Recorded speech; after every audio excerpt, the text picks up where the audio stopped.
Kung nagustuhan mo ang buong recipe nito, panoorin lang ang full video sa aking Facebook page, at pwede rin kayong bumisita sa aking YouTube channel, Art Vlogs din ang pangalan, dahil marami na akong na-upload doon about bread baking tutorial at manga recipe.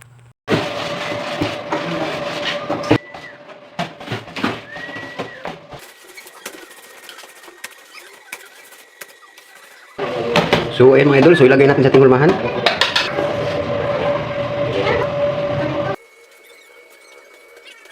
So ngayon lagyan na natin ng toppings na cheese eading. So ayun mga idol, isa lang natin to. Isa lang natin siya sa 200 degrees ang temperature ng ating oven. Luto na siya, so hainin na natin. So ayan ang ating finished products mga idol, no? Ayan po, ayan. Napakasarap. So hanggang dito na lang ang video na to mga idol, no? Maraming salamat sa panonood at sa walang sawang suporta. Hanggang dito na lang, God bless ating lahat and happy baking.